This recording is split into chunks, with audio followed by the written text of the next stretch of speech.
Muy bien. Es importante.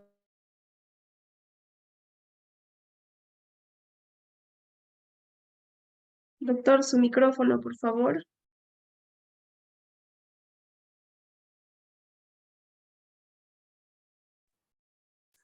¿Ahora se me puede escuchar? Sí, sí, doctor. Muy bien. Señalaba que, de acuerdo a la teoría tripartita del delito, los elementos que la constituirían serían la tipicidad, cuyo origen pues, deriva del Tatbestand, terminología alemana, sobre el supuesto de hecho, la antijuricidad o antijuridicidad, que básicamente son definiciones o terminologías que dicen lo mismo, y finalmente la culpabilidad. Algunos autores señalan como un elemento final, como un cuarto elemento, a la punibilidad, lo cual no lo vamos a abordar debido a que la punibilidad tiene intrínseca relación a la responsabilidad penal por el accionar ilícito de la gente. Así, de acuerdo a las definiciones, para entender la antijuricidad como segundo elemento de la teoría del delito, Jiménez de Azúa, dentro del Tratado de Derecho Penal que ha abordado distintas instituciones del derecho penal, señala básicamente que la antijuricidad tiene que ver con algo, precisamente una conducta, un hecho humano, una conducta intencionada contraria al derecho. Y Zaffaroni, siguiendo esta postura, también realiza su concepción de la antijuricidad, señalando a esta como una característica de un juicio negativo de valor que recae precisamente en la conducta del ser humano. Vuelvo a reiterar, el delito lo comete el ser humano, no las personas jurídicas, no los animales, y dentro de esta conducta como hecho humano intencional, tiene que necesariamente realizarse un juicio negativo. Juicio negativo que es contrario al derecho. Cabrera, también siguiendo la misma postura de Zaffaroni, el jurista argentino, habla de esferas permisivas. Y justamente como vamos a abordar más adelante respecto de las causas de justificación, hablamos de cuestiones autoritativas, vale decir, de permiso que le otorga el derecho penal a algunas conductas para que éstas no sean reprimidas, vale decir, para que éstas no sean sancionadas a la postre a la verificación de la comisión de un delito. Peña Cabrera también señala que cuando hablamos de antijuridicidad se debe determinar si la conducta es utilitaria en el ámbito social. Vale decir, si dentro de la conducta desplegada por el agente o el sujeto activo de quien ha cometido el delito obedece a un mandato, es una conducta que está permitida dentro del ordenamiento jurídico, vale decir, verificar si hay autorizaciones, verificar si hay mandatos, verificar si hay facultades, verificar si hay deberes, conforme lo vamos a venir a lo largo de la presente exposición. De hecho, que vamos a poner algunas ejemplificaciones para entender a cabalidad qué es lo que nos quiere decir estas esferas permisivas a las que hace referencia el profesor Peña Cabrera. En suma, ¿qué es lo que significa? ¿Qué significa antijuricidad? Significa, como señaló Jiménez de Azúa, contrario al derecho. Y no únicamente contrario al derecho en su aspecto formal, contrario a una norma jurídica sustantiva concreta, sino también contrario a los bienes jurídicos que han sido instituidos en una determinada sociedad para salvaguardar el interés común. Por eso es que Villavicencio Terreros señala que cuando nosotros hacemos una graduación de valores, podríamos verificar contradicción con el derecho.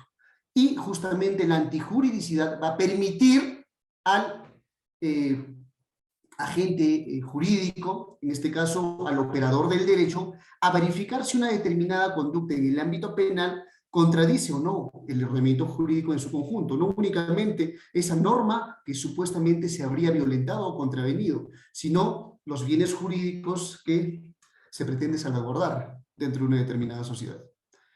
Como ya lo había señalado, cuando hablamos de tipicidad como primer elemento, nos referimos al Tatbestand, que se erige del supuesto de hecho que en su momento los alemanes habían considerado como el encuadramiento penal, ¿no? Esos elementos, esa conducta encuadrada en un tipo penal contenida en la parte especial del código.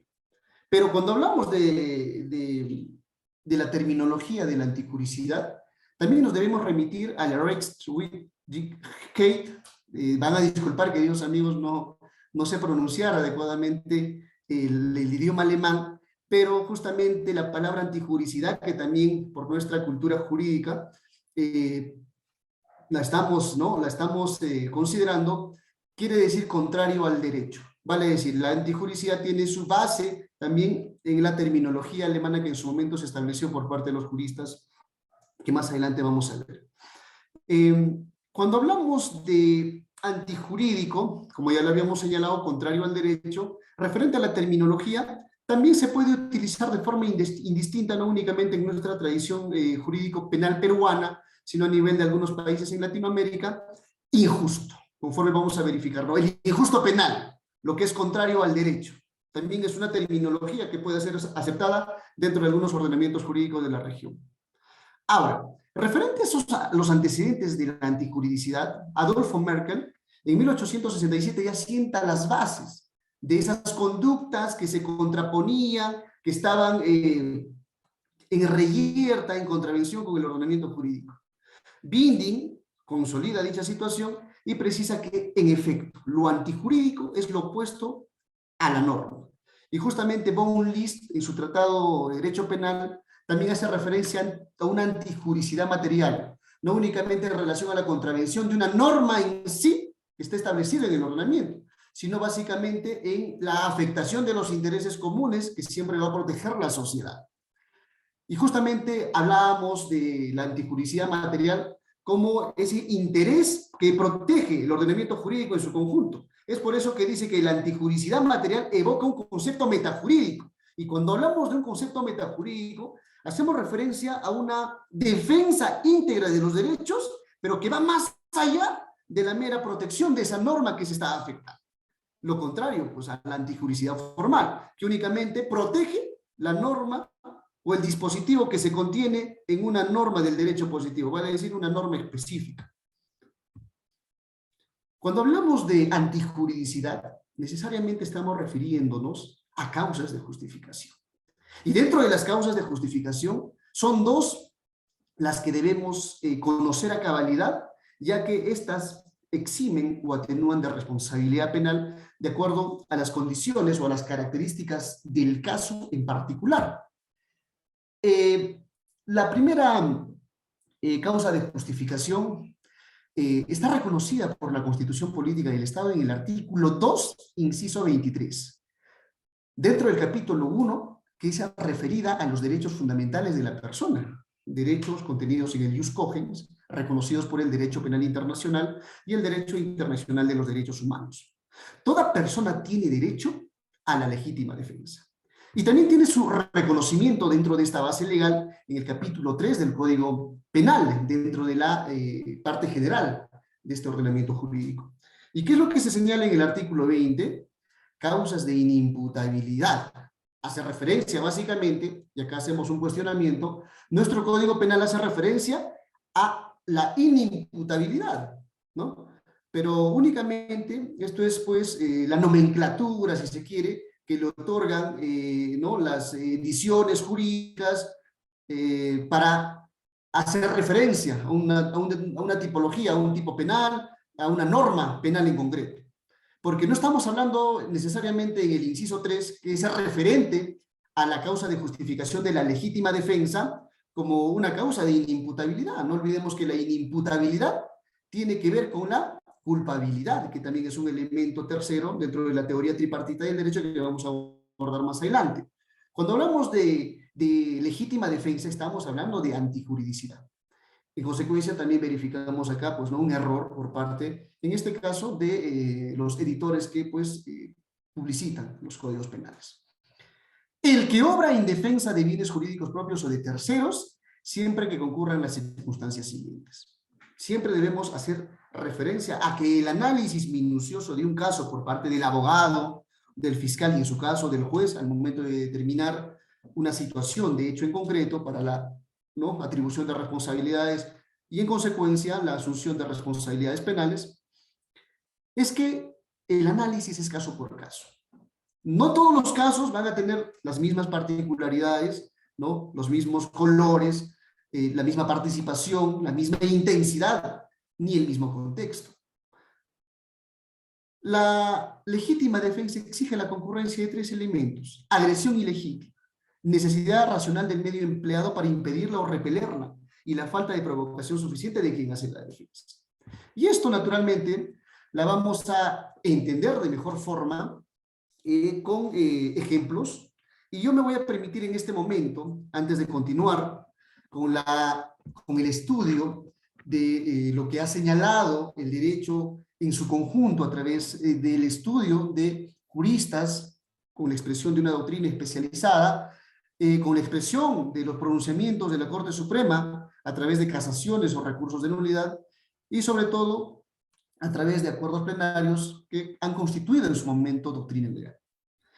Si nosotros ponemos en contexto referente a la legítima defensa de una relación sentimental en la que están comprometidos dos personas, ¿ya? Vamos a llamar a una mujer, a una fémina como Rosita. Vamos a considerar que Rosita tiene una relación convivencial con el señor Pepito, ¿ya? Rosita mantiene una relación convivencial de años, 8 años, 10 años con el señor Pepito, y el contexto de la relación es el siguiente. Rosita y Pepito mantienen una relación convivencial turbulenta, una relación convivencial conflictiva, si se quiere, ya tóxica, una relación convivencial tóxica, tienen 2 hijos, en fin. La razón de esta relación convivencial entre Rosita y Pepito es que ambos tienen un carácter difícil, ¿ya? Mucho se dice, ¿no? Mucho se dice en nuestro medio que las personas que mantienen una relación sentimental deberían tener caracteres distintos, ¿no? Uno de los dos en esta pareja debería ceder, ¿no? Debería tener un carácter más pasivo, más contemplativo, y la otra persona debería, pues, ¿no? Manejar las riendas. En todo caso, podría aceptarse que tenga un carácter complicado, difícil, arisco, impositivo, pero siempre se dice que ninguna de las dos personas, o perdón, que las dos personas en ninguno de los casos deberían tener ese carácter fuerte, ¿no? Ese carácter conflictivo, contestatario, impositivo. Pero pasa que Rosita y Pepito son dos personas de carácter complicado, ¿no? Tienen un carácter agresivo, ambos son impulsivos, son hirientes, uno agrede, el otro contesta. Estamos en ese contexto, es un ejemplo. Las discusiones constantes entre Pepito y Rosita, una pareja de convivientes con 2 hijos, de años de convivencia, 8 a 10 años, tienen motivos de discusión diversos. Ya, pongámosle que discuten de la crianza de los hijos, de que Pepito es desordenado, no se baña, de que Rosita es descuidada, no atiende bien a los hijos. En suma, ya, de que Pepito para tomando, se va con los amigos, asiste mucho a las pichangas futbolísticas, y eso es el motivo, la razón de las discusiones constantes entre Rosita y Pepito. Pero eso es una situación que Rosita y Pepito lo han sobrellevado. No han llegado a un punto tal de agredirse, digamos, a una intensidad mayor. Lo han sobrellevado. Se han acostumbrado a vivir de esa manera. ¿Ya? Digamos que ese ha sido su modus de vivendi dentro de su relación convivencial.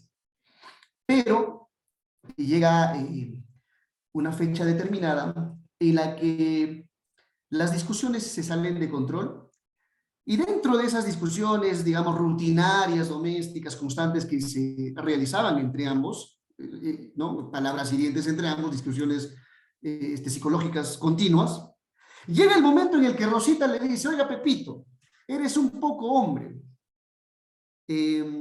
nunca me hiciste feliz. Ya, le ponemos un poco más complicado. Oiga, Pepito, eres un poco hombre, nunca me hiciste feliz en la cama, Pepito. Pepito, como es natural, se ofusca, ¿no? Se siente, pues, herido de muerte, ¿no? En su ego masculino, y agarra de los cabellos a Rosita y empieza a trapear con Rosita la habitación, la sala, el comedor y la cocina. Mientras trapea con Rosita, cogiéndola de los cabellos con fuerza, claro está, con una fuerza más intensa y sobreproporcional, ¿no? Con relación a la fuerza femenina, y Rosita en ese instante agarra un cuchillo, ¿no? Un cuchillo grande, ¿no? De cortar carnes, y en un descuido de Pepito le asesta esta arma blanca en la yugular. Le clava el cuchillo Rosita a Pepito en la yugular, mientras este la cogía de los cabellos. La pregunta es la siguiente.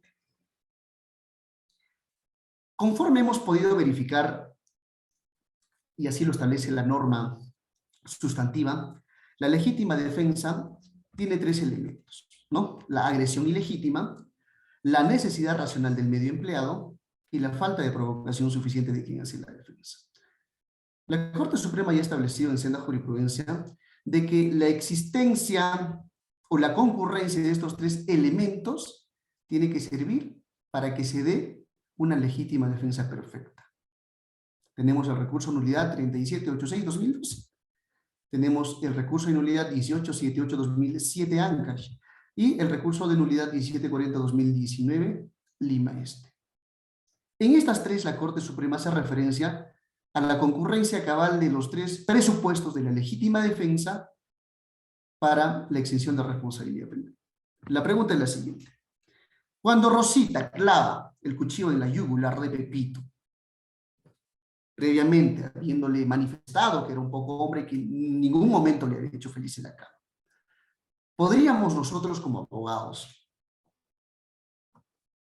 asumir una defensa tendiente a acreditar la legítima defensa?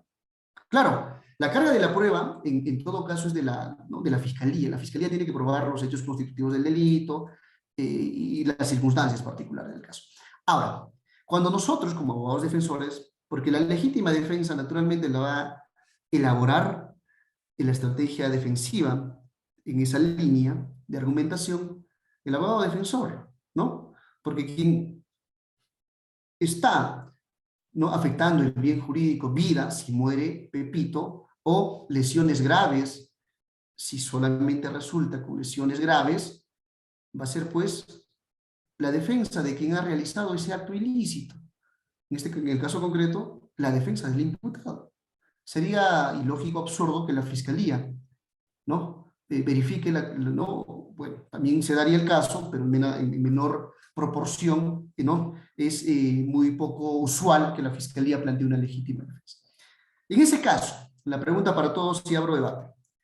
La conducta concreta de Rosita podría constituir una legítima defensa teniendo en consideración que Pepito estaba agrediendo con su fuerza desproporcionada, jalándole de los cabellos y trapeando con su cuerpo por todas estas habitaciones de su departamento. ¿Qué es lo que señala? Podemos dejar participar a quienes están presentes, doctora Suri, para poder hacer una charla más amena y de todos modos ¿no? más fecunda.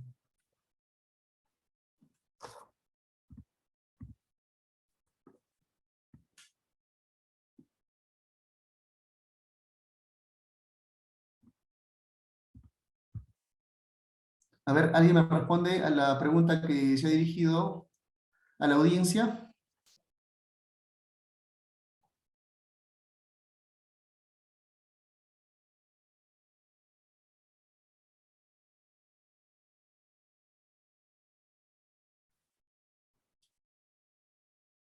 Muy bien. A ver, mientras me va respondiendo la doctora Suri, en la doctrina se precisan muchos elementos para considerar la concurrencia de una legítima defensa. Claro está que el derecho protege esa facultad que uno tiene de defender derechos propios, bienes jurídicos propios o ajenos. Y es por eso que habla de susceptibilidad de lesionar. Es por eso que se habla de facultad de lesionar. Pero no cualquier agresión. La agresión tiene que ser real, inminente y no provocada. Y en el caso concreto de Rosita y Pepito, ¿Podríamos hablar de una falta de provocación suficiente? Si bien Pepito estaba agrediendo físicamente a Rosita, porque ésta le había dicho que era poco hombre y que nunca le había hecho feliz en la cama, podríamos hablar, en el caso concreto, de una falta de provocación suficiente de quien hace la defensa, porque no olvidemos que Rosita finalmente es quien hace la defensa y agarra el cuchillo y le clava en la yugular a Pepito.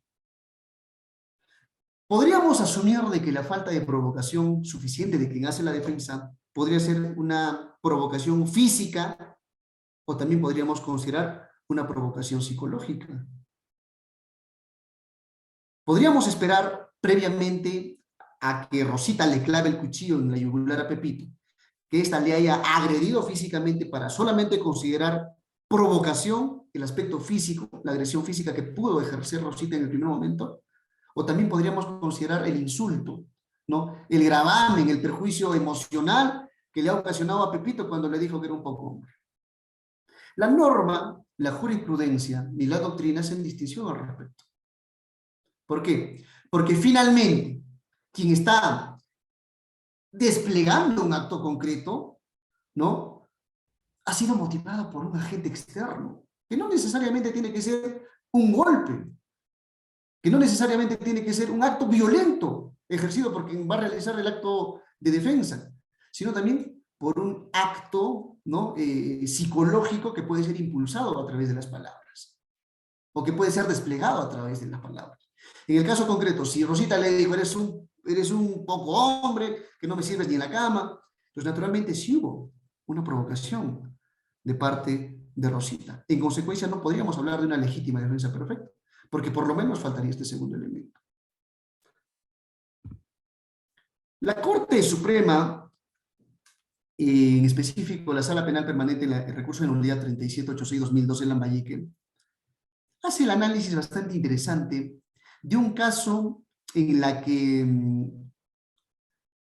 una persona, hijo de un señor dentro del distrito de La Coipa, en San Ignacio, Lambayeque, propina 2 golpes en la cabeza, ¿no?, del agraviado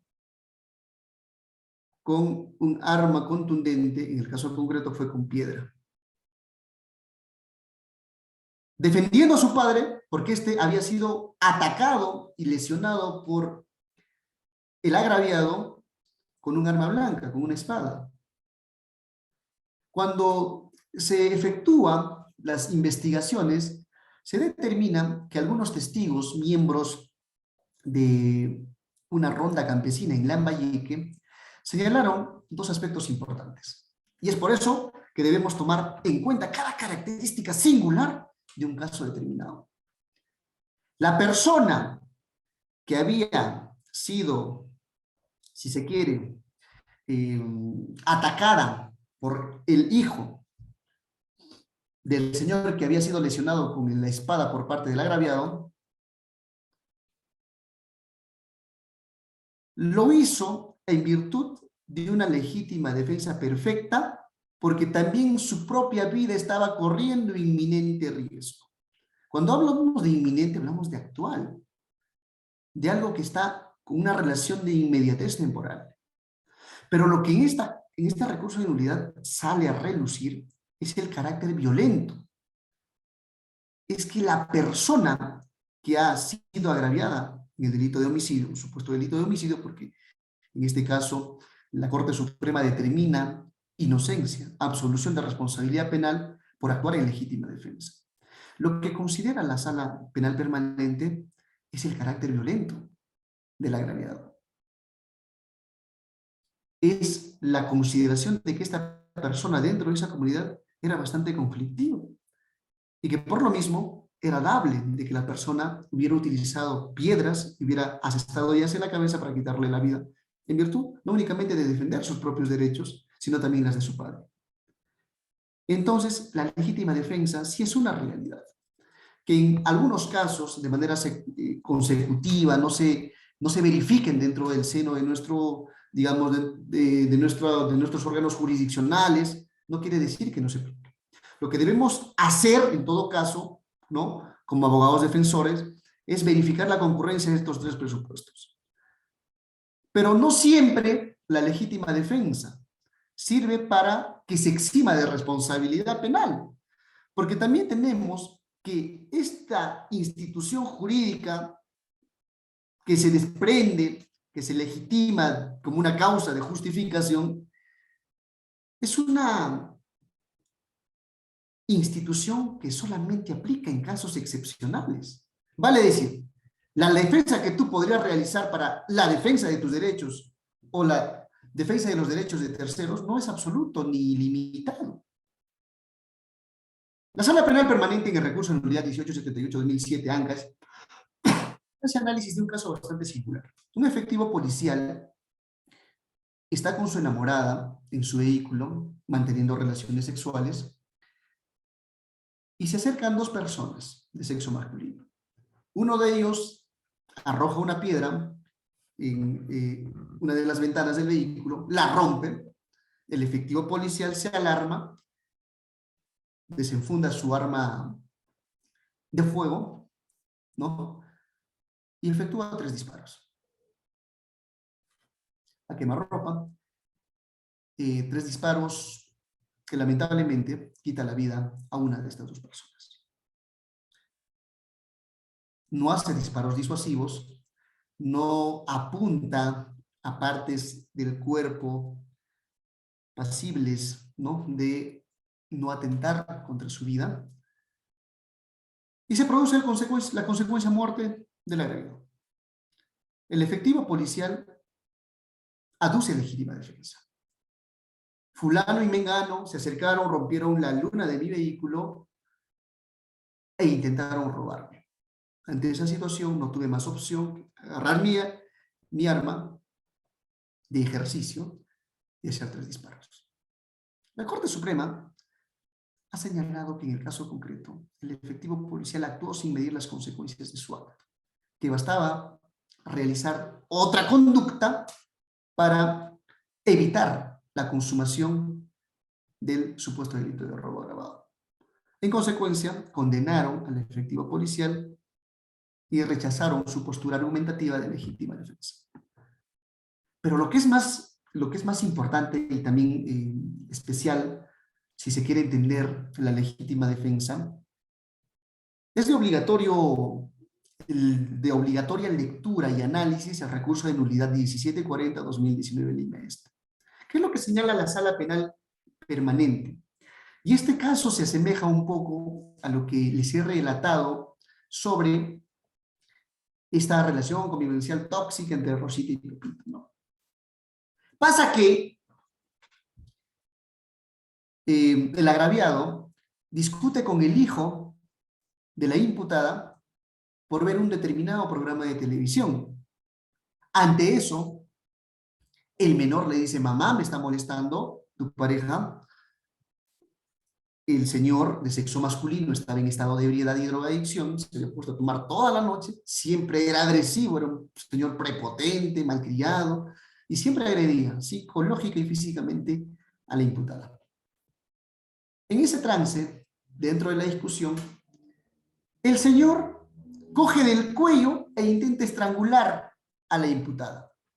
La imputada se zafa con todas las fuerzas, ¿no?, que le otorga el Todopoderoso, gracias a Dios, se salva, pero él continúa con su actitud agresiva y sigue pretendiendo estrangular a la señora.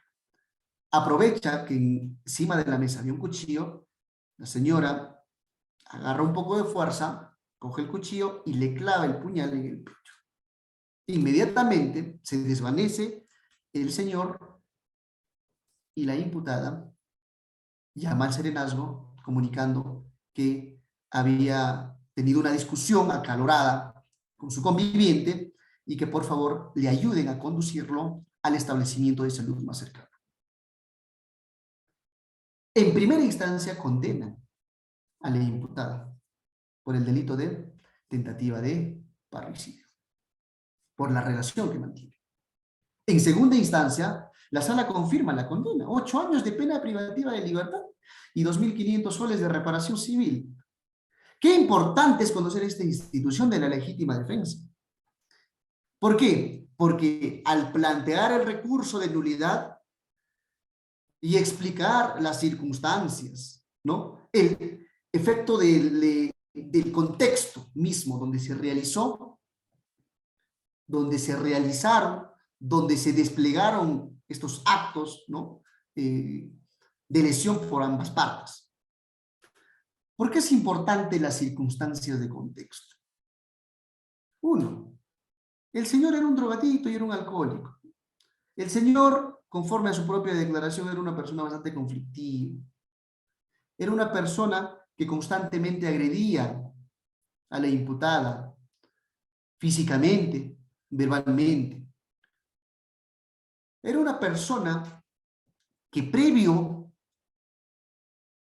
¿no?, a sufrir ese ataque por parte de su conviviente, había intentado estrangular. Aparte, se había verificado y determinado científicamente que también la imputada presentaba lesiones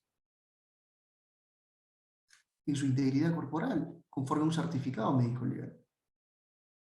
Entonces, nosotros verificamos que la sala penal permanente, ¿no?, actúa en sede de instancia y anula la sentencia de la sala y del juzgado de primera instancia. La anula y declaran inocente. Absuelven reformando dichas resoluciones judiciales a la imputada. ¿Y qué circunstancia también fue importante para que se emite esta resolución suprema? Que el agravio, que la agresión ilegítima que estaba desplegando el agraviado contra la imputada estaba un menor de edad. Se estaba perpetrando un delito de lesiones y tentativa probablemente de feminicidio en presencia del menor hijo de la imputada.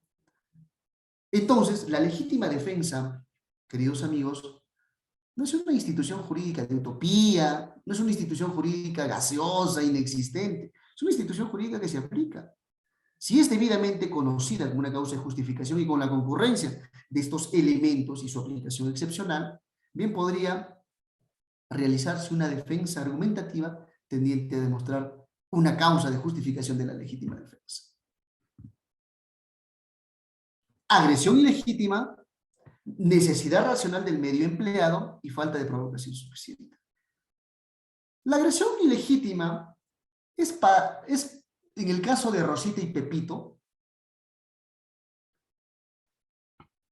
es cuando la acción que se va a desplegar tiene una justificación. En el caso de Rosita y Pepito, Rosita le dijo a Pepito: nunca me has hecho feliz en la cama, no sirves ni en la cama. ¿Era una agresión ilegítima? ¿O había desplegado en Pepito una agresión ilegítima, o esa agresión estaba siendo respaldada por el derecho como una causa de justificación? Ahora, la necesidad racional del medio empleado. ¿De quién? De quien hace la defensa. Era proporcional para Rosita, para deshacerse, ¿no?, de la agresión física. Estaba agarrando del cabello, sujetando de las mechas y trapeando con ella por todo el departamento. ¿Era necesario que agarre un cuchillo y se lo clave en la yugular, o podía haber otros medios idóneos para zafarse de esa agresión ilegítima? Veamos. Falta de provocación suficiente. Podríamos aducir que Rosita en todo caso hizo una legítima defensa imperfecta. Ojo, conforme vamos a ver en la siguiente diapositiva, la legítima defensa imperfecta se da cuando no concurren los tres elementos: agresión ilegítima, falta de provocación suficiente de quien hace la defensa y la necesidad o el uso del no, o la necesidad racional del medio empleado. ¿Y qué es lo que pasaría cuando, por ejemplo, no se acredita la falta de provocación? Porque se supone que Rosita se ha provocado, ¿no?, una acción, digamos, ilegítima, violenta por parte de Pepito, cuando le dijo eso que, ¿no?, que afectó su masculinidad. Entonces podríamos hablar de una legítima defensa imperfecta y podría haber una disminución punitiva. ¿Podría ser? A ver, les dejo para que vayan pensando y lo podemos analizar más adelante. El otro aspecto de la causa de justificación es el estado de necesidad justificante. Se precisa a nivel de la doctrina que este estado de necesidad justificante persigue proteger un derecho propio o un derecho de ajeno siempre que haya una amenaza o un daño que sea actual o inminente y que la lesión a ese bien jurídico, si se quiere, sea de menor gravedad. Cuando hablamos de un estado de necesidad justificante, siempre vamos a hablar de una colisión. Cuando hablamos de colisión hablamos de choque, ¿no? De contravención de dos intereses, ¿no? Por el cual, naturalmente, tenemos que preferir una. Es por eso que se habla del valor jurídico preponderante. Se incendia la casa de mi tía Lucía Cabrera. Dentro de la casa de mi tía Lucía Cabrera se encuentra un menor de edad que ha sufrido un accidente y se ha fracturado ambas piernas. Está postrado en su lecho. Mi tía Lucía tiene 70 años y su esposo, mi tío Jorge, tiene 80 años. El niño, que es nieta de Lucía y Jorge, tiene 10 años, no puede conducirse por sus propios medios. El incendio es tan voraz que parece que la casa se va a caer en pedazos.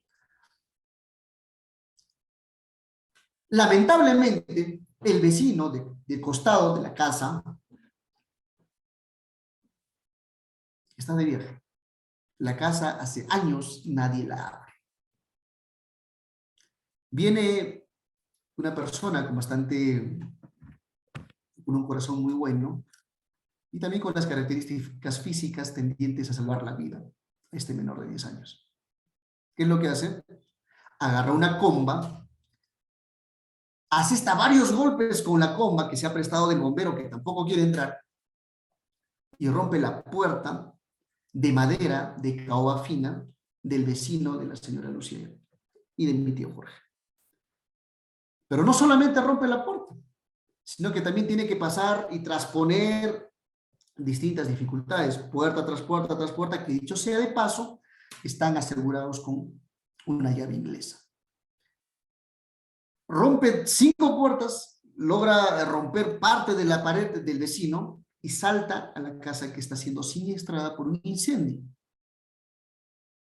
Coge al menor de 10 años y sale por el mismo lugar por donde ingresó. Estado de necesidad justificante, en efecto. ¿Por qué? Porque hay colisión de dos bienes jurídicos. Cuando esta persona de buen corazón, con un estado físico bastante plausible y que puede ingresar a una casa que está siendo siniestrada por un incendio,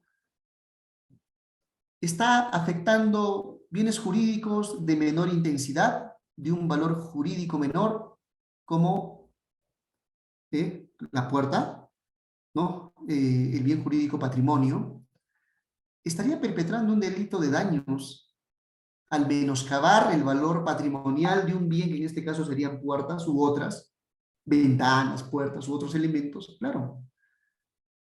Pero vayamos a la finalidad. ¿Cuál es la finalidad en el caso concreto de este señor salvavidas, si se quiere, héroe social, si se quiere? La de proteger un derecho ajeno cuya amenaza, incluso daño, es inminente. La perpetración, ¿no? La ocurrencia, la observancia de ese daño o esa amenaza es inminente.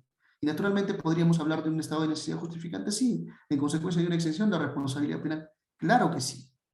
Y justamente como más adelante vamos a abordar, el estado de necesidad justificante se diferencia del estado de necesidad exculpante o disculpante, en que el estado de necesidad justificante hay una colisión de un bien jurídico de mayor intensidad, ¿no? Que sería la vida del menor de 10 años, y otra de menor intensidad, que sería el patrimonio del vecino, porque estás haciendo añicos su casa para ingresar al vecino y salvar la vida del menor de edad.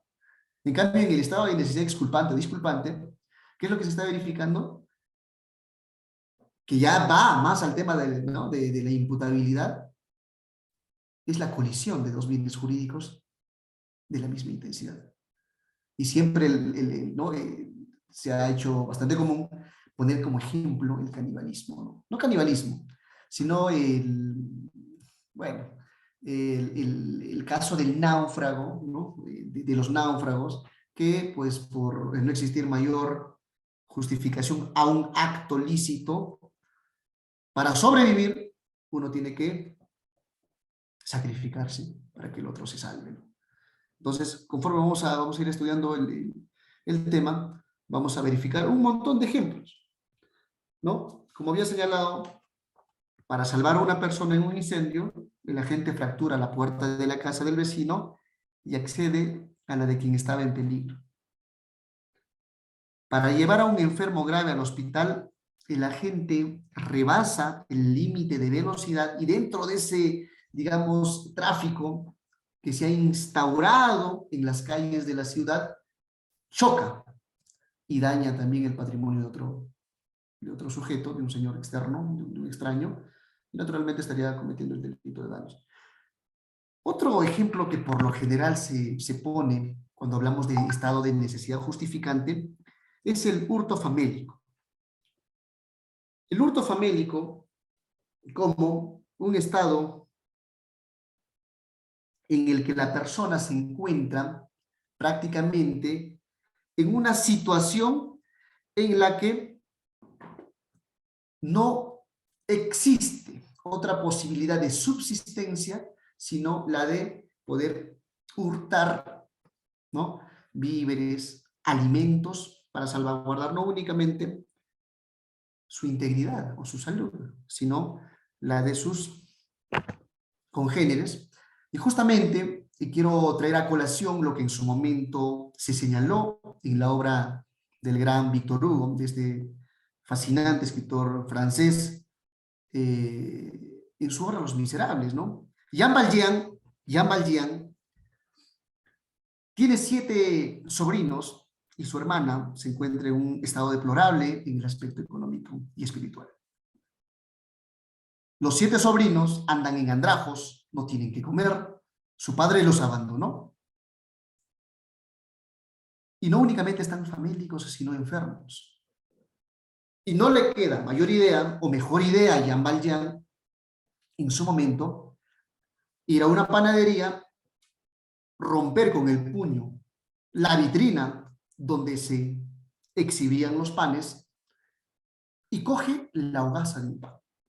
Hogaza de un pan es un pan grande, es un pan no de proporciones considerables, y se da la fuga, llevando ese alimento a sus sobrinos, que estaban muriéndose de hambre, literalmente. Le apertura una investigación a Jean Valjean, no únicamente por haber atentado contra el patrimonio de la panadería, no únicamente por haber roto la vitrina de la panadería, sino también por haber hurtado el pan para dársela de comer a sus sobrinos. Si nosotros traemos a colación esos hechos que han sido considerados en esta obra magna, Los Miserables, estaríamos hablando de un estado de necesidad justificante. Pero ¿qué es lo que pasa en la época decimonónica en Francia? Justamente ahí la crítica. Que en su momento el inspector Haber, que era la personificación del fiscal, si acaso queremos hacer una comparación con los tiempos actuales, inspector Haber persiguió durante 21 años al pobre Jean Valjean por únicamente haber robado una hogaza de pan para darle de comer a sus sobrinos. Es por eso también importante, señores, tener en cuenta que mucho de derecho hay en la literatura. O sea que no es, bueno, solamente para efectos didácticos, tenemos a colación lo que en su momento señaló este gran escritor de la literatura universal. Un caso importante referente al estado de necesidad justificante lo estableció el Tribunal Constitucional en este expediente 1923-2020, ¿no? Colisión de bienes jurídicos protegidos. Y no necesariamente cuando hablamos de bienes jurídicos, hablamos de bienes jurídicos que están considerados dentro del derecho penal. Vida, salud, integridad física, ¿no? Integridad, etcétera, ¿no? Patrimonio, honor, no solamente nos referimos a eso, También pueden ser bienes jurídicos que otras ramas del ordenamiento jurídico o del derecho en sí, como el derecho familiar o el derecho civil, lo consideran. Colisión de dos bienes jurídicos. En principio, podemos asumir la tutela, ¿no? La tutela de los padres y el interés superior del niño. ¿Qué es lo que se pretende salvaguardar? ¿La integridad del niño o se pretende salvaguardar la tutela de los padres?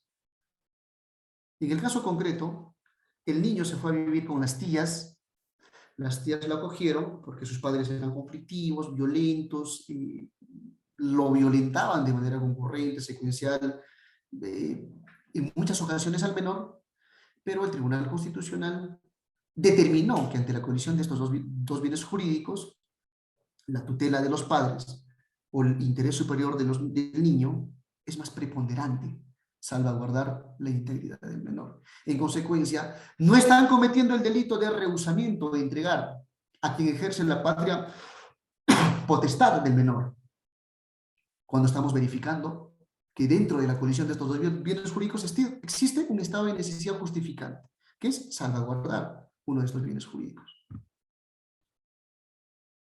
Pero también esta afectación al derecho, para nosotros hacer usanza del estado de necesidad, también tiene que ser inminente. Y siempre la preponderancia tiene que ser del bien superior en detrimento del bien inferior. Vale decir, tiene que haber una ponderación, un sopesamiento de qué derecho es preferible o preferente para adjudicarle la protección correspondiente. Y esta acción justificada, conforme lo señala Bustos Ramírez, tiene que ser idónea y eficaz. Era idónea la entrega del menor en virtud del principio de interés superior del niño a los tíos que le tratan bien y no a los padres que le tratan mal, era idónea. Era eficaz para salvaguardar la intangibilidad del menor. Si se había precisado y se había verificado a través de informes sociales que el menor estaba en total abandono, estaba sometido a actos vejatorios de violencia constante por parte de los padres, es eficaz. Y es subsidiario porque no hay otra forma de proteger este derecho, porque el menor dice que con los tíos está mejor que con los padres. Estado de necesidad justificante. En consecuencia, exención de responsabilidad penal por sustracción del menor. Los tíos no pueden sustraer si el interés superior del niño está en boga y se tiene que preponderar y salvaguardar.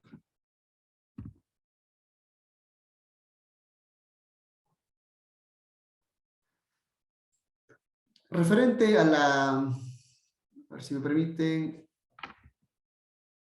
a la obediencia debida. Y esto es sumamente importante, queridos amigos. La obediencia debida tiene su reconocimiento legal en el artículo 20, inciso 9 del Código Sustantivo. Peña Cabrera dice que es una causa de justificación. Muñoz Conde dice que es una causa de exculpación.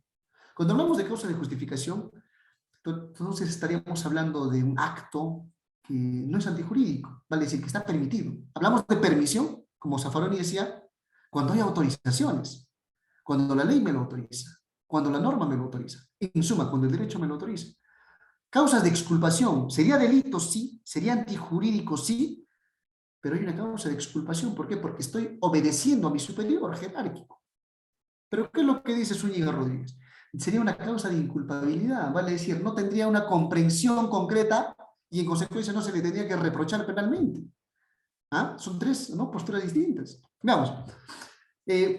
Cuando hablamos de obediencia debida, hablamos de una relación pues vertical, ¿no?, de subordinación y de la competencia, no únicamente del superior jerárquico, sino también del que va a ejercer el acto en concreto. Pero esto tiene límites y responsabilidades, ojo, y eso lo establece el artículo 45 de la Constitución. Pongámoslo interesante. Yo sé que todos estamos enterados, asumo, todos estamos interesados en lo siguiente. La masacre del 15 de diciembre en Ayacucho. Si acaso no todos hemos tomado conocimiento de estos hechos que salieron pues a nivel nacional, incluso y de reporteros, mostró videos inéditos sobre lo que ocurrió, ¿no? Después de las manifestaciones a nivel nacional en contra del gobierno de Dina Boluarte, ¿no? Dina Boluarte, la presidenta. En Ayacucho, el 15 de diciembre, se realizaron manifestaciones. Primero, se congregaron en la Plaza Mayor de Huamanga, Ayacucho, y se dividieron, ¿no?, entre grupos en distintos, para dirigirse a distintos lugares de la ciudad, las arterias principales de la ciudad. No ocurrieron mayores incidencias, sino hasta pasado el mediodía, cuando un contingente o un grupo aproximado de 2.000 a 3.000 personas se desplazan al aeropuerto de la ciudad de Ayacucho, y naturalmente las fuerzas del orden, militares, Policía Nacional del Perú, estaban resguardando algunas partes sensibles del aeropuerto, que dicho sea de paso, pues es un lugar de, digamos, de tránsito fluido y de comercio constante, ¿no? Una vía aeroportuaria bastante importante en la región centro-sur, ¿no?, del Perú. Pero ¿qué es lo que ocurre? Ese día, el 15 de agosto, perdón, 15 de diciembre del año 2022, mueren 10 ciudadanos ayacuchanos. 6 de ellos se reporta que no habían ejercido ningún acto de violencia en contra de los efectivos policiales ni de los efectivos de las Fuerzas Armadas. ¿Por qué es importante hacer esta ejemplificación? Cuando hablamos de obediencia debida, hablamos de dependencia jerárquica. De forma preliminar, ¿qué es lo que se estaba señalando? Estas 6 personas que fallecieron, cuyos datos son objetivos, en principio, no ejercían ningún acto de violencia. No tiraban piedras, no lanzaban cohetes, no tenían absolutamente nada que tenga que ver con un elemento nocivo para afectar la integridad de los miembros de las fuerzas del orden, en concreto. En Perú, estas 6 personas habían fenecido, ¿no?, por proyectiles de arma de fuego de 5.56 milímetros, compatibles con las armas que usaban los miembros de las fuerzas del orden. ¿Y qué es lo que se dijo al inicio? Que nosotros seguimos las órdenes de nuestro superior. Ah, interesante. Y la responsabilidad, a ver, la responsabilidad en quién debería recaer referente a esta obediencia divina. Nosotros sabemos que la verticalidad es natural en las fuerzas del orden. Policía Nacional del Perú, Fuerzas Armadas. Tenemos general de división, general de brigada, al coronel, teniente coronel, comandante, mayor, capitán, teniente, alférez, etc. Pero sobre el general de división, que es parte de la estructura vertical de las Fuerzas Armadas, está el Ministerio de Defensa. Vale decir, el Ministerio de Defensa, a través de su despacho ministerial, puede someterlos, puede determinar las acciones que tienen que emprender las Fuerzas Armadas. ¿Ah? Eso es lo que se señala en su organigrama, ¿no? Ministerio de Defensa, despacho ministerial, y abajo están Fuerzas Armadas. ¿Qué quiere decir? Que están sometidos a las decisiones y designios del despacho ministerial del Ministerio de Defensa. Ante esta situación, el alférez que disparó, o lo que es peor, el cabo que disparó.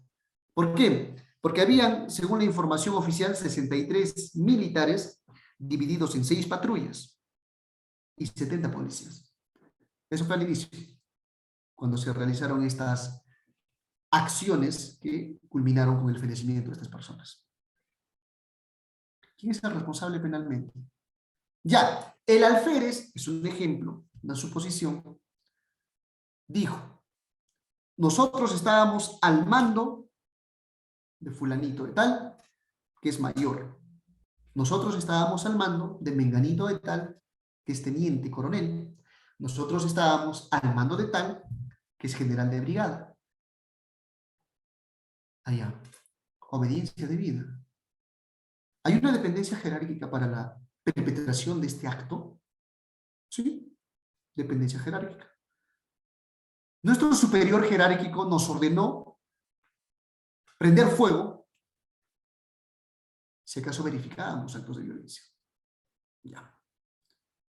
Esa orden a la que se refería, en el caso concreto, esa orden, supuestamente, es un ejemplo, es un supuesto, del general o del coronel, para asesinar a estas personas que estaban haciendo tumulto, problemas, conflicto, etcétera, desorden, se tenía que desarrollar en el marco de una relación de regularidad.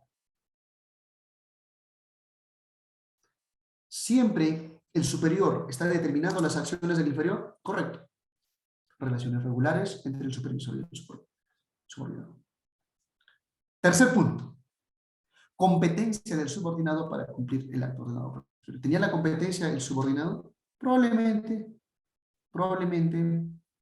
las normas que rigen las actuaciones de estos efectivos precisan sus competencias.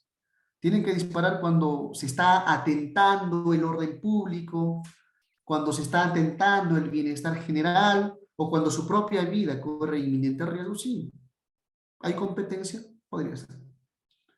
La orden debe ser expresa y debe ser formal. Y acá un paréntesis. Cuando hablamos de formalidad, hablamos de una concreción de un acto concreto, y discúlpenme que sea redundante, la concreción de un acto concreto a través del designio establecido en una orden formal. Si yo digo ataquen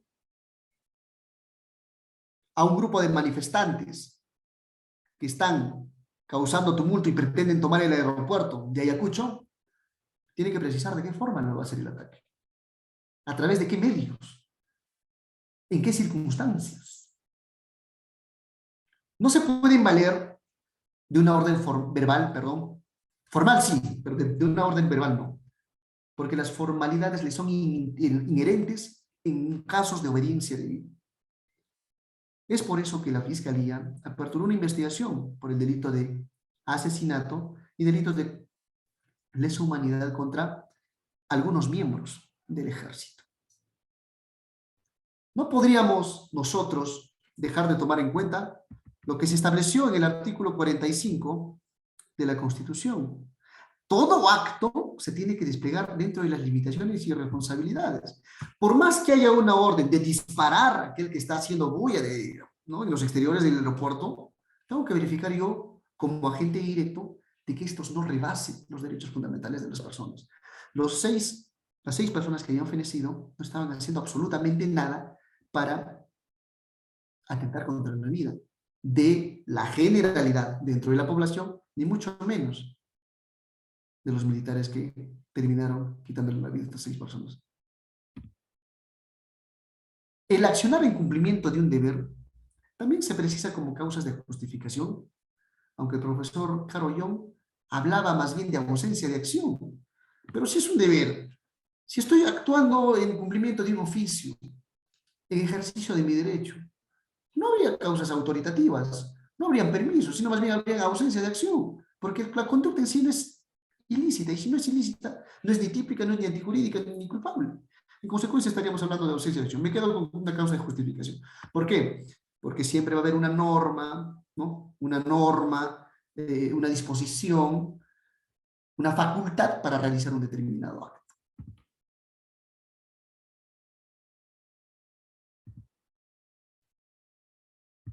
La culpabilidad, y con esto terminamos, estimados oyentes, audiencia querida, luego estoy listo y presto para absolver sus preguntas y pues, algunos cuestionamientos o inquietudes que tengan ustedes.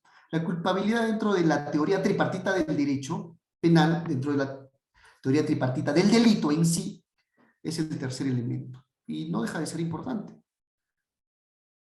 Porque en la culpabilidad se pretende establecer 3 aspectos. No lo olvidemos, 3 aspectos. La capacidad de responsabilidad, que tiene que ver con una condición etaria de edad. La conciencia de antijuridicidad, ¿no? Que tenga conocimiento, que comprende el carácter delictuoso de su acto. Y finalmente, el deber de exigibilidad,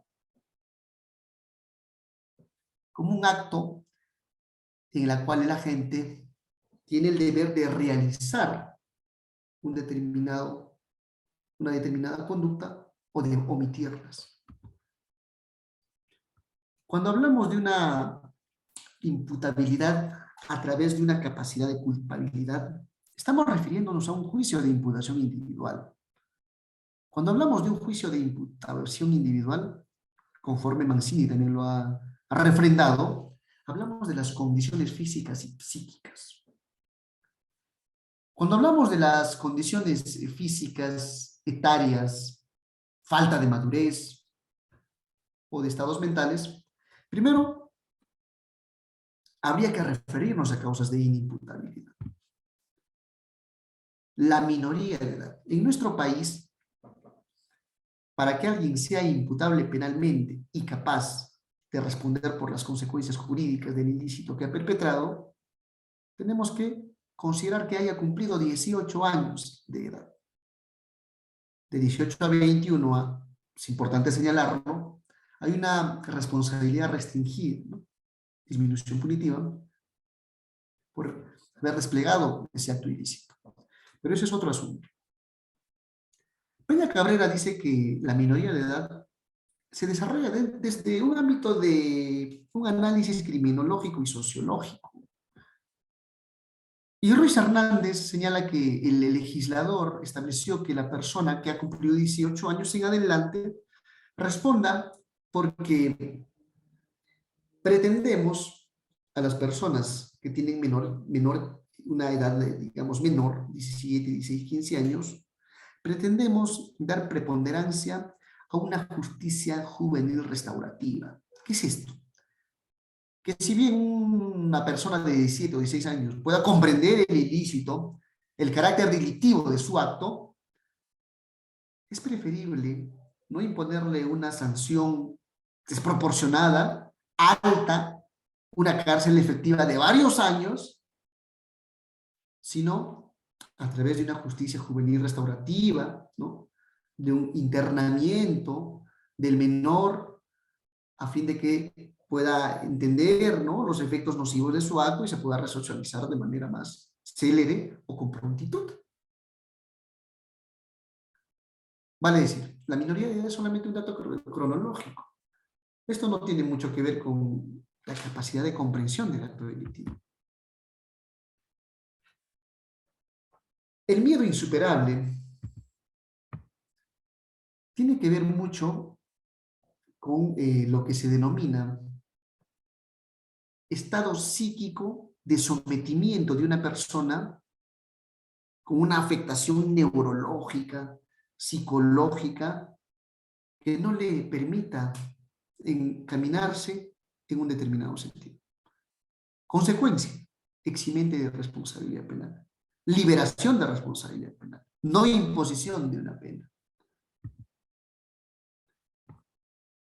La Sala Penal Transitoria en el recurso de nulidad 2649/2012 en Lima hace referencia y ejemplifica claramente un caso de miedo insuperable. Una persona que supuestamente se ha coludido, ha colaborado con actos constitutivos de terrorismo, ¿no? Para la difusión de su propaganda terrorista, para la difusión de sus actos nefastos en perjuicio del Estado. La Sala Penal hace una distinción sumamente importante. ¿Cómo no va a tener miedo insuperable el pobre comunero de una zona de emergencia si ha sido amenazada? La amenaza es objetiva, palpable, comprobable, no solamente a él, sino a los integrantes de su familia.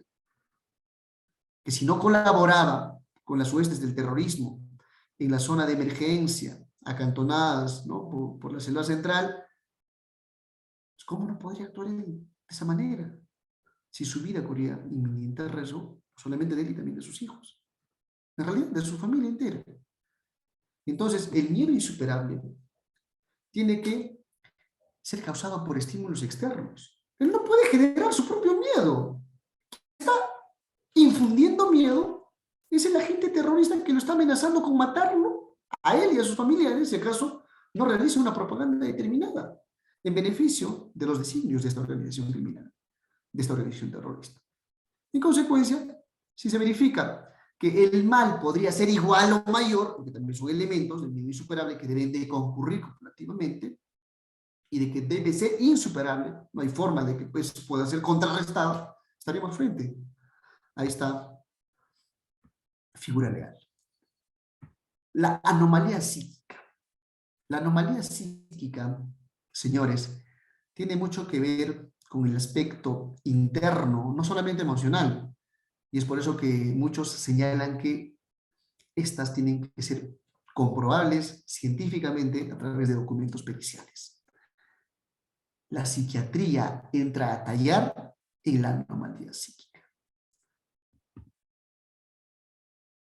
Esta influencia, esta anomalía psíquica, porque olvidemos que también se puede dar de forma, digamos, no permanente, sino de forma aislada, esta influencia tiene que ser determinante para influir en la capacidad intelectiva y volitiva del sujeto.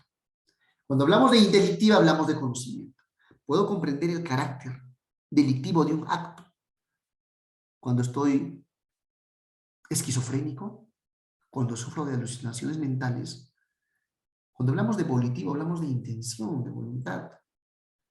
Yo, al ser sometido a una anomalía psíquica de esquizofrenia compulsiva, ¿puedo entender el carácter delictivo de mi acto? No. En consecuencia, soy inimputable. Grave alteración de la conciencia. Hace poco fue, bueno, el 14 inició la fiesta patronal en honor a la Virgen de la Asunción en Cangallo. 14 fue víspera, 15 día, no, primer día de corrida de toros, 16 el día de hoy, segundo día de corrida de toros, el día de mañana recién concluye el tercer día de corrida de toros. No estoy hablando ni estoy haciendo apología a la corrida de toros ni a los eventos taurinos. Lo que quiero señalarles es que en estos eventos, en estas fiestas patronales, que dicho sea de paso son focos de bastante violencia, porque la gente empieza a tomar en demasía, se descontrolan, quiero pasar a la grave alteración de la conciencia, beben y beben como los peces en el mar. Y como beben en demasía, beben toda la mañana, bailan, siguen bebiendo en la tarde, bailan, continúan bebiendo por la noche. Se toman sus hepaprotectores para resistir al embate, pero igual el alcohol tiene que ingresar a la sangre, al torrente sanguíneo. ¿Por qué hablo de la presencia del alcohol en la sangre y me hago referencia a la grave alteración de la conciencia o en alteraciones de la percepción? No olvidemos, señores, que el método Widmark hace referencia a los estadios, ¿no?, de ebriedad para verificar si podría haber alteraciones en la percepción o grave alteración de la conciencia. Subclínico 0.0, 0.5, ¿no? Ebriedad 0.5 a 1.5, ¿no? Ebriedad absoluta, alteraciones de la percepción 1.5, 2.5, ¿correcto? 2.5, 3.5, grave alteración de la conciencia. 3.5 en adelante, cometílico. 5. 5 fases de alcoholismo, ¿no? Eso se llama la tabla de la alcoholemia. Y se hace una retrospectiva de cuántas horas, hace cuánto tiempo has bebido o has dejado de beber hace cuántas horas, qué es lo que has comido después de beber, cuántas botellas de agua has bebido después de beber, si has dormido después de beber o no, para verificar cuánta presencia de alcohol en la sangre tenías a las 8 de la noche, que ha sido el momento en el que tú has robado a Pepito o a Juanito. ¿Tiene que ver con alteraciones de la conciencia? Claro. La grave alteración de la conciencia, si en el dosaje etílico, ¿no?, concluye que tú tenías a las 8 de la noche 3.9 de alcohol por gramos litro de sangre, entonces estabas con grave alteración de la conciencia. Tú podrías entender el carácter delictivo de tu acto, que si lesiones, agarraste una botella y ¡pum!, le reventaste la cabeza del compañerito de Percy, o en tu borrachera cogiste la cartera de Juanita y te fuiste, y le empujaste, y la violentaste, y te robaste en consecuencia su celular, sus pertenencias, etc. Grave alteración de la conciencia. Hay casaciones a recursos de nulidad que hacen aplicación de la grave alteración de la conciencia y el método Wiedemark para regresión y verificación de presencia de alcohol en la sangre de la persona. ¿Es importante? Claro que sí. ¿Se puede eximir de responsabilidad? Claro que sí. La alteración de la percepción puede reducir en aspectos punitivos la imposición de una pena. Como lo había señalado, y con esto concluimos, el estado de necesidad exculpante o disculpante se diferencia con el estado de necesidad justificante en que en el estado de necesidad justificante la conducta no es antijurídica y en el estado de necesidad exculpante la conducta es inimputable. No puede ser atribuida al náufrago que mata a otro cuando ya no puedes pues, sobrevivir. ¿Para qué? Para determinar tu supervivencia. Vale decir, no hay inexigibilidad. En ambos casos, o muere uno o muere otro. Claro, son casos extremos que en la realidad no se presenta en mayoría, pero básicamente esas son las diferencias importantes. Como ya lo había señalado, queridos amigos, y estoy presto a contestar las interrogantes, las incógnitas que se haya generado de la audiencia, la teoría tripartita del derecho exige la concurrencia de la tipicidad como ese acto de encuadrabilidad del acto de la conducta de los hechos en el tipo penal, la antijuridicidad como lo contrario al derecho, ¿no? Rebobinando, como lo contrario al derecho, ¿no? Como la existencia o la inexistencia de causas de justificación que puedan determinar una extinción de responsabilidad penal y la culpabilidad, ¿no? Con la capacidad de la gente, ¿correcto? Con la capacidad de la gente, con el conocimiento del reproche penal que le va a realizar el ordenamiento jurídico, la conducta concreta que está desplegando, y finalmente con la exigibilidad de la conducta. Teniendo en consideración estos elementos del delito, nosotros vamos a poder plantear de forma efectiva, por ejemplo, una excepción de improcedencia de acción. Si nosotros verificamos la observancia o la concurrencia de una causa de justificación, podemos plantear, ¿no?, una excepción de improcedencia de acción, porque las causas de justificación o la antijuridicidad también tiene bastante que batallarse a nivel de estas audiencias. Muchísimas gracias, querida doctora Suri, queridos amigos, por escucharme y ser pacientes a la explicación que este humilde servidor les ha brindado en este momento, y estoy dispuesto a recepcionar todas las preguntas que ustedes consideren convenientes dirigir. Muchas gracias.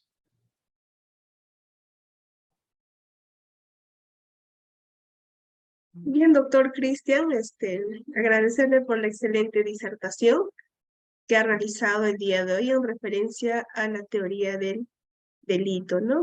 Vamos a habilitar el micrófono para todos nuestros participantes que deseen realizar sus consultas o preguntas, algunas dudas que tuviesen del tema desarrollado, estimados participantes, por favor. Se les va a activar el micrófono, pueden alzar el icono de la mano y tenemos al doctor Hitter. A ver, en este momento le voy a habilitar el audio para el doctor. El doctor puede realizar su pregunta. Sí, doctor, muy buenas noches. Siempre agradeciendo su excelente ponencia y su ilustración, más que teoría, una ilustración práctica, ¿no? Porque la mayoría, creo que acá de participantes conocemos la teoría. Lo que nos falta es un poco más de ligar esa teoría a la práctica. ¿Me escucha, doctor? Perfectamente, doctor. ¿Sí? ¿Me escucha? Sí, sí se le escucha perfectamente. Está bien, ya. Yo quería hacerle una pregunta concreta. Usted habló de la legítima defensa, principalmente sobre eso. Y quería su punto de vista, porque yo tengo un punto de vista concreto acerca de un hecho mediático que ha pasado hace aproximadamente un mes. Por ejemplo, se ve que un delincuente ingresa a un restaurante, ¿no? Bueno, todos conocemos este hecho, ingresa a un restaurante, supuestamente con un arma escondida entre sus prendas.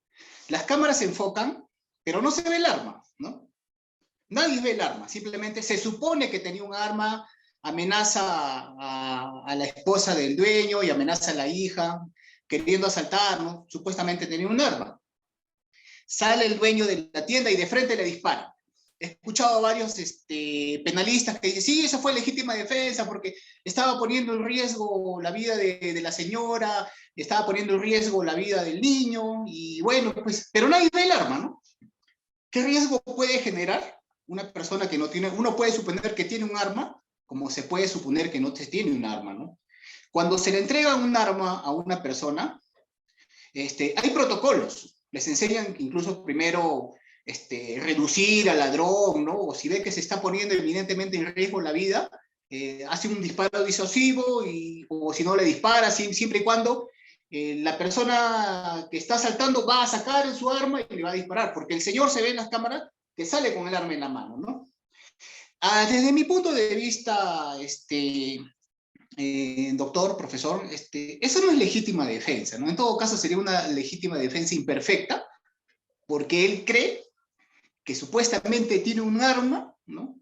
Y que con esa arma que supuestamente tiene y que no ve, incluso los reportes certifican que no tenía nada el señor, ¿no? Actúa de esa manera, ¿no? Y la ley dice que ese sí es punible, creo que es de 6 años, ¿no? Tiene una pena valorada de 100 años. Entonces yo, frente a este caso mediático que he escuchado a muchos muy buenos procesalistas, tal vez usted también sea de esa opinión, pero particularmente yo no soy de esa opinión, viendo, ¿no? Quisiera escuchar a ver acerca de este punto, por favor. Gracias. Muchas gracias, doctor Hitler. ¿Me escucha, verdad? A ver, concuerdo con tu postura. Y hemos señalado que la legítima defensa puede ser perfecta o imperfecta, como usted bien lo señaló. En el caso concreto, si se quiere aplicar una legítima defensa, deberíamos ceñirnos a la legítima defensa imperfecta. ¿Por qué? A ver, y también estamos más o menos lindando con un tema ya de probática, ¿no? De argumentación probatoria, o de derecho probatorio, si se quiere. En principio, ¿por qué podría ser legítima defensa imperfecta? Tenemos una agresión ilegítima, probablemente, el ladrón ingresó al restaurante de forma ilegítima a perpetrar un ilícito penal. Tenemos necesidad racional del medio empleado y ahí está para hacer el énfasis al respectivo. ¿Cómo poder nosotros desplegar un acto de justificación, un acto defensivo, ¿no? Si no hemos verificado de forma objetiva un instrumento que pueda poner en riesgo nuestra vida o nuestra integridad física. Como te decía, esto ya linda con el tema del derecho probatorio.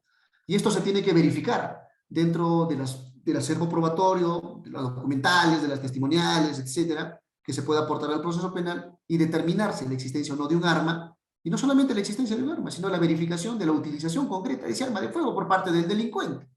Y si no se verifica esa situación, tenemos que no concurre el segundo elemento de la legítima defensa, vale decir, la necesidad racional del medio empleado.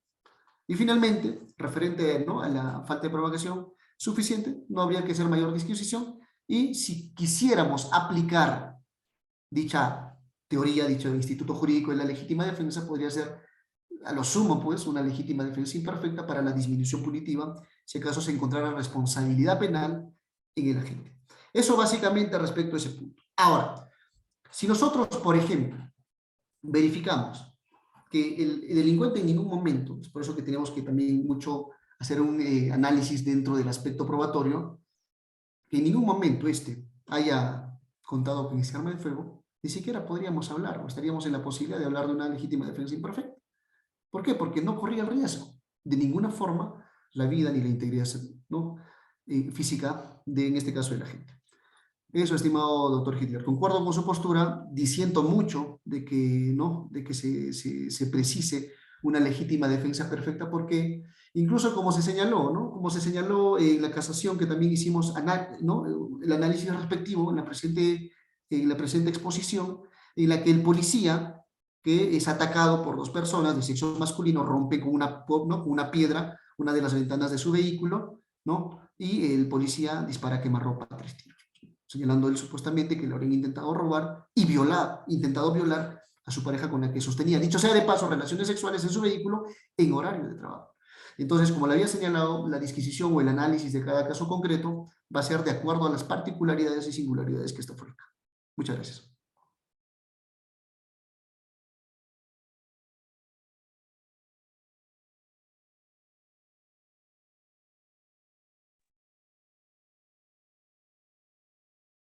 Doctor Jan, está habilitado su micrófono. Sí, doctor, buenas noches. ¿Me escucha? Perfectamente, doctor. Buenas noches. Sí, doctor, lo que yo quería consultarle adelante cuando dijo legítima defensa, en el caso donde la señora llega a clavarle un cuchillo a su esposo, ¿no? Quería saber eh, si el esposo estaba con los efectos de las drogas o simplemente estaba en estado de ebriedad, porque ahí se le puede reprochar a la señora que pudo quizás salir del hogar, ¿no? Retirarse del hogar. Como que esa legítima defensa no me quedó bien claro porque se le pudo reprochar a la señora. Muy bien, muy interesante la pregunta. En realidad hay muchos aspectos a considerar en ese contexto. Justamente hablaba de, ¿no? del análisis contextual de cada caso particular. Estamos hablando de una relación convivencial, conforme al ejemplo también que he propuesto, la de Pepito y de Rosita, en la que la pareja se había acostumbrado a vivir en un contexto de violencia. Discusiones constantes, ¿no? Palabras hirientes, violencia física, digamos, consecuente, ¿no? El señor era un ebrio habitual, una persona que consumía drogas, que inclusive tenía, ¿no? adicción a las drogas y había recibido terapia médica de especialistas profesionales en adicción. La pareja, en este caso la imputada, que dicho sea de paso, purgó algunos años ¿no? de prisión, estaba con su menor hijo, de 8 años, si no mal recuerdo. Y ella había normalizado este tipo de actos violentos. ¿Ya? El señor ese día se puso más violento que de lo usual. No hubo pericia de toxicología forense para verificar presencia de drogas en el organismo de esta persona. No hubo examen de dosaje etílico para verificar presencia de alcohol en la sangre. Lo único que tenemos es la declaración de la imputada, ¿no? Y la declaración del agraviado, quien señaló que había bebido toda la noche, que quería mantener relaciones sexuales, no aceptó, no consintió la imputada, tuvo una discusión con el menor por el control remoto para verificar qué programa de televisión veían, posterior a ello discusiones, y cuando intentó estrangularla, es que ella agarra el cuchillo y se la clava. ¿Por qué no podía alejarse de ese escenario? A ver, uno, en una relación violenta, cíclica, muchas personas normalizan esos actos. Una discusión como el pan de cada día, como algo rutinario, si se quiere. No podía abandonar, ¿por qué? Porque el menor estaba viendo la televisión y tampoco nosotros podemos exigirle, ojo, no podemos exigirle a la señora que se escape porque estaba borracho o porque estaba bajo los efectos de un estupefaciente. ¿Por qué? Porque conforme ya lo hemos dicho, tenemos que analizar caso por caso. Y ojo que el juzgado de primera instancia condenó a 8 años a la señora. La sala superior confirmó la condena. Y quien determina, haciendo un análisis más minucioso, ¿no? del caso y absuelve, ¿no? actuando en sede de instancia, es la Corte Suprema, la Sala Penal Transitoria. ¿Por qué? Porque hace un análisis contextual. Porque ni siquiera este señor, claro, no se determinó científicamente que haya estado ebrio o que bajo, ¿no? las influencias de las drogas haya estado, digamos, no consciente de lo que hacía, pero de todos modos consideraron mucho la presencia del menor en el lugar de los hechos. Entonces, concuerdo con la postura, con este pronunciamiento supremo, concuerdo en demasía. ¿Por qué? Porque los hechos ya no ocurren en horas de la noche, ya ocurren en horas de la mañana del día siguiente, cuando de hecho que los efectos del alcohol ya se le habían ido. Eso básicamente un análisis o haciendo usanza pues, ¿no? de las máximas de la experiencia y un análisis acorde a lo que en su momento hizo la Sala Penal Transitoria. Muchas gracias por su pregunta, doctor.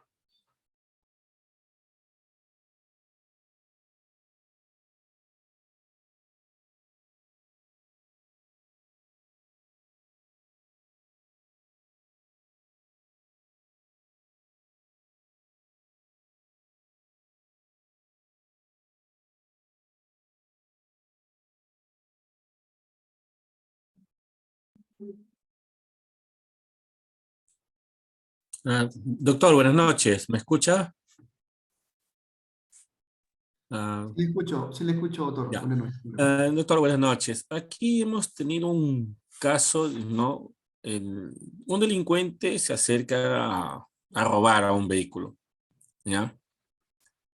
El hombre, bueno, el chofer tenía un arma, ¿no? Saca el arma, el delincuente se va corriendo, pero el chofer lo persigue y le da un tiro por la espalda, lo mata. Cuando llega la policía, todo, ¿no?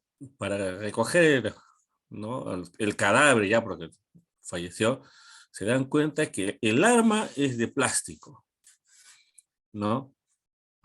Pero el hombre, alega que es legítima defensa, pero el delincuente nunca llegó a disparar, ¿no? Quisiera saber cuál es su opinión en este caso. Gracias. Gracias a usted, doctor. A ver, me propone un caso en el que quien dispara tenía un arma de plástico o o quien utilizó ese arma para robar y para amenazar y no hacer que se desprenda de su bien patrimonial es finalmente el agraviado, ¿correcto? Quien hace uso, usted me hace referencia al uso de un arma de plástico. Quien hace uso de ese arma de plástico es el agraviado, quien finalmente muere, que utilizó para amenazar al chofer, ¿no? Y hacerse que se desprenda de su bien, ¿correcto? Muy bien, ya. Según los pronunciamientos de la Corte Suprema, no vamos a nosotros a esperar, en principio, no vamos a nosotros a esperar que alguien dispare o haga tiros al aire para verificar, ¿no? Si esa arma es de plástico o es un arma de fuego, ¿no? Pero ese es un análisis ya que no correspondería al caso. ¿Por qué? Porque usted me señala que el agraviado roba al chofer y se escapa, ¿no? Estaríamos hablando de un delito de robo agravado, ¿sí? Porque no es necesario verificar si es un arma real o un arma, ¿no?, ficticio o un arma de plástico, como usted señala, porque si nosotros vamos a hacer el análisis de la legítima defensa, tampoco en el caso concreto habría por legítima defensa. En su momento, por eso habló de riesgo real, potencial e inminente, actual e inminente. En el caso concreto, había riesgo actual e inminente cuando ya el agente empezó a disparar. Había riesgo actual e inminente de vulnerar su bien jurídico, vida o integridad física. Ya no. Ya ese criterio o ese carácter de inminencia había desaparecido completamente. En consecuencia, no podríamos hablar de una agresión ilegítima. Ahora, distinto hubiera sido el caso en que el ladrón, ¿no?, esta persona que cometió el delito de robo, hubiera metido un cachazo, plan, y hubiera rastreado el arma y hubiera intentado disparar. Ahí el agente saca el arma, ¡pum!, le dispara. Ese hubiera sido un caso totalmente distinto. Pero ya el ladrón se estaba escapando. Ya no había un riesgo actual. En consecuencia, no había legítima defensa. Muchas gracias.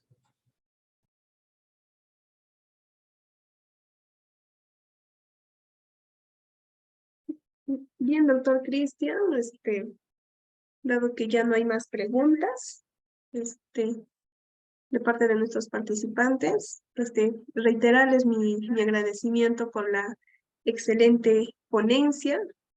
El tema de teoría del delito es que todo estudiante o todo profesional de derecho debería saber, ¿no? Porque es la base de la introducción prácticamente del derecho penal. Bien, estimados doctores, doctor Cristian, esperamos contar con su participación en nuestros próximos eventos académicos. Espero que también que nuestros participantes la disertación que haya realizado hoy día haya sido que sea de gran utilidad para los conocimientos que podemos adquirir. Muy buenas noches, estimado doctor.